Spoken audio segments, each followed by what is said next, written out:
Bon, alors je commence cette vidéo en espérant que le téléphone va pas exploser pendant la vidéo. Parce qu'en parallèle, je pense pas que ces 4 Go de RAM vont supporter tout ce que je lui demande en parallèle de faire. Donc voilà, espérons que ça ira. Alors plus sérieusement, je suis toujours dans la lecture du, du pouvoir du moment présent de Eckhart Tolle. Et je comprends mieux tout le succès qu'a cet homme dans le monde. Je crois que c'est 1 million d'abonnés sur les réseaux sociaux. En plus d'être le chouchou d'Oprah Winfrey. Et il n'a pas volé, je pense, son succès. Et je pense aussi personnellement qu'il y a vraiment... Il suffit de voir la biographie de ce monsieur. Ça... ouais, bah, je vous invite à aller voir un peu ce qu'il a traversé avant d'arriver à être, à être décrit comme un maître spirituel. Bien que cette dénomination, bon, peut poser problème à certains, je pense qu'on peut trouver quand même un peu moins fort comme expression. Mais je pense qu'il a quand même des choses à nous apporter. Et après, bon, il faut savoir faire le tri, il faut avoir le bon filtre. Mais il y a vraiment des choses intéressantes. Et parmi ces choses, là, je suis tombé sur un passage qui m'a semblé, juste à la lecture des premières lignes, il m'a semblé très intéressant parce qu'il m'a tout de suite parlé. Je vais essayer, donc je vais le lire. Et je vais essayer de développer dans la foulée. Chaque nuit, lorsque vous entrez dans la phase de sommeil profond, celle qui est dénuée de rêves, vous faites une incursion dans le royaume du non manifeste. Donc juste une parenthèse, le royaume du non manifeste, c'est ce qui s'oppose au royaume du manifeste, c'est-à-dire la matière, quoi, tout ce qui nous entoure, et tout ce qui est corps, tout ce qui est matière. Donc là, quand on parle de non manifeste, on parle de source originelle de l'humain et de toute chose d'ailleurs. Donc ouais, on frôle un peu le domaine du religieux ou du spirituel, du métaphysique du moins. Du métaphysique parce que je rappelle que par exemple un homme aussi reconnu que Albert Einstein a bien dit que, après avoir fait tous ses calculs et toutes ses théories, a bien dit que tout cet ordre dans l'univers ne peut pas être une affaire d'hasard. La même remarque a été formulée par Stephen Hawking, qui dans un de ses derniers bouquins, qui disait la même chose. Tous ces calculs au millimètre, tous ces axes de rotation qui si voilà, ils s'écartaient d'un nanomètre, d'un millimètre ou encore moins, pourraient plonger par exemple notre civilisation dans une ère glaciaire. Tout cet agencement, toutes les particules de la matière, la force qui fait que la force gravitationnelle, bref, tout ça. Je pense que des physiciens parleront beaucoup mieux que moi de ça. Pour les arabophones, d'ailleurs, je conseille beaucoup euh, euh, Zarloul al-Naggar, ou Najjar, qui justement est géologue. Et je pense que c'est sur les réseaux sociaux, c'est le plus précis dans ce qu'il fait. Et si on devait revenir à des gens plus reconnus comme Stephen Hawking et comme j'ai dit Albert Einstein, pour eux, c'est impossible que autant d'ordre soit le résultat du hasard. Du coup, on s'est un peu égaré, donc je reprends la lecture. Chaque nuit, lorsque vous entrez dans la phase de sommeil profond, celle qui est dénuée de rêve, vous faites une incursion dans le royaume du non manifeste. vous fusionnez avec la source et en retirez l'énergie vitale qui vous sustente pendant un bout de temps quand vous êtes revenu dans le monde manifeste, celui des formes distinctes. Cette énergie est beaucoup plus vitale que la nourriture, car l'homme ne vit pas que de pain. Mais dans le sommeil sans rêve, bon, je pense qu'on va s'arrêter là.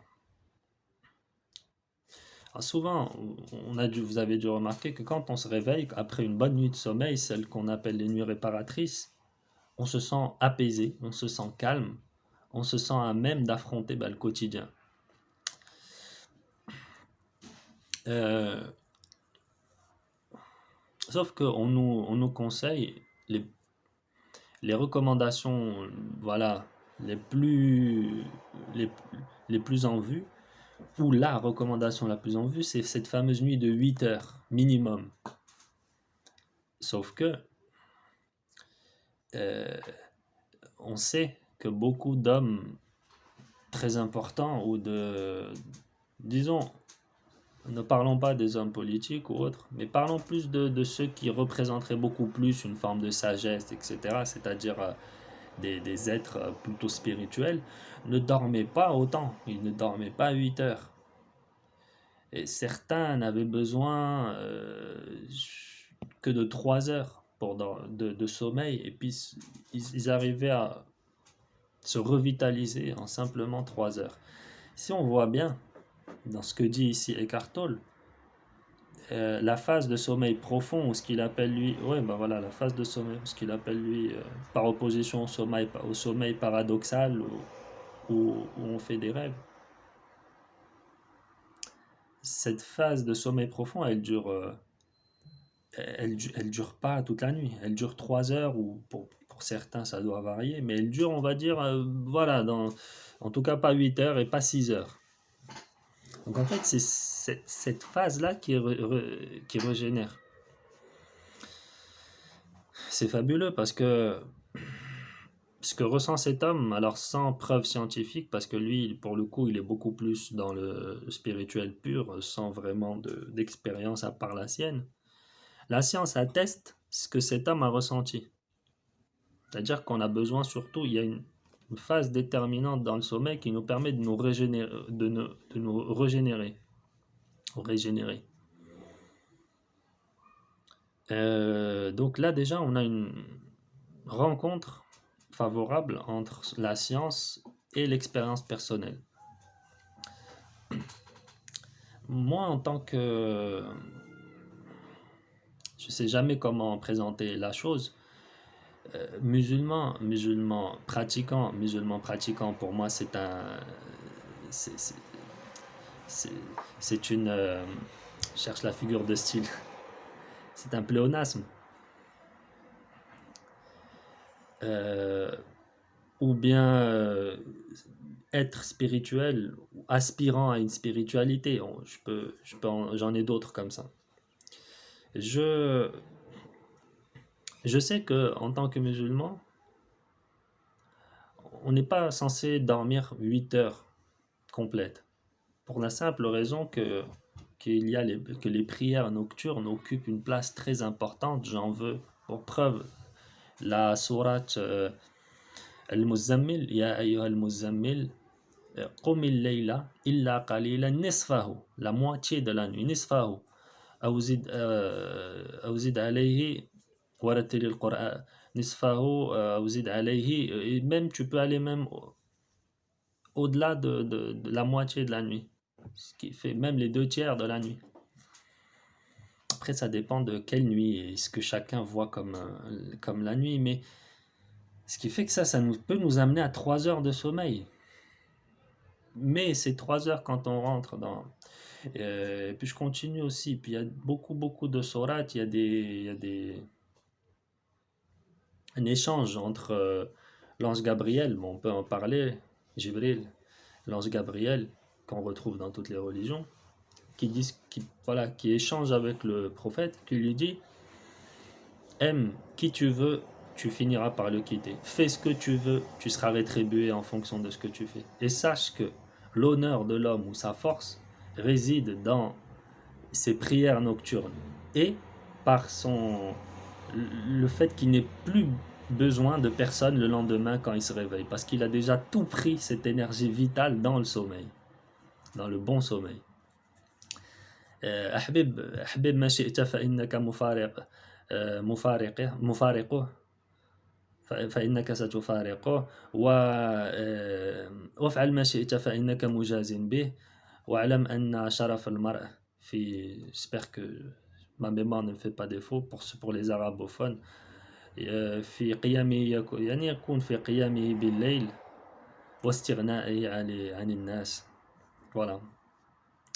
Et puis il y a aussi cette histoire qui dit la même chose, ce hadith qui dit la même chose, euh, qui dit أطعموا الطعام وأفشوا السلام, donner à manger aux gens, aux pauvres quand ils n'ont pas de quoi manger, propager la paix, le salam ou la paix. وأطعموا الطعام وصلوا والناس نيام, mais faites la prière alors que les gens dorment. Cette importance des prières nocturnes. Donc là, correspondance avec la science, déjà, pour ceux qui ont besoin de science, c'est tout à fait normal, les esprits cartésiens. On peut faire une vidéo sur Descartes et sur le fameux je pense donc je suis, le cogito, ou le cogitatum, ou cogito. On peut faire beaucoup de débats là-dessus. Et je peux dire en une seule phrase que Eckhart Tolle est en quelque sorte l'ennemi de Descartes. Voilà, je laisse la méditation faire son cours. Par la suite, donc on a des preuves scientifiques, on a cité Stephen Hawking, on a cité Albert Einstein, pour les plus connus. On est passé par l'inexpérience de quelqu'un qui s'est quand même retiré quasiment de la vie normale. Ce monsieur-là dont je lis le livre, Eckhart Tolle, je rappelle, un livre qui peut changer votre vie, le pouvoir du moment présent, qui, de par son expérience, se rend compte qu'il y a des moments particuliers pendant le sommeil où on peut se régénérer plus que d'autres. Et ce que je viens de citer, tiré du Coran et de la tradition prophétique, tout se rejoint et nous mène à appréhender le sommeil de manière plus intéressante. C'est-à-dire, encore une fois, l'importance. Ce serait intéressant de faire le compte de combien de fois le sommeil a été cité dans le Coran ou dans la Bible ou je ne sais quoi. Voilà. Donc le sommeil, certains disent c'est le mal du siècle. Je suis tout à fait d'accord avec eux. On connaît l'impact qu'ont les lumières bleues, les écrans sur la synthèse de la mélatonine, qui est perturbée aujourd'hui par la réduction des temps de sommeil, par les lumières artificielles, par beaucoup de choses. Et je finirai par une note poétique. Bon, on est inspiré, on en profite. On parle de pollution lumineuse, on ne peut plus voir les astres. Pollution lumineuse, où on ne peut plus voir les astres, où il faut aller vraiment dans des hauteurs, dans des monts très élevés pour pouvoir apercevoir des astres. Je dirais que ces lumières technologiques, si on peut dire ça comme ça, nous empêchent de voir ce qu'on ne voit pas quand on a les yeux ouverts. Et c'est ces choses-là qui se passent durant ce sommeil profond qui sont les plus importantes, qu'on voit avec l'œil de l'âme. Donc là, on est parti dans... J'avais prévenu. Voilà, donc j'espère avoir pu apporter quelque chose encore une fois à travers cette vidéo. Je remercie encore une fois tous ceux qui m'ont écouté et je vous dis à une prochaine fois. J'espère pour du contenu de qualité. J'espère. Merci beaucoup. Au plaisir. À la prochaine.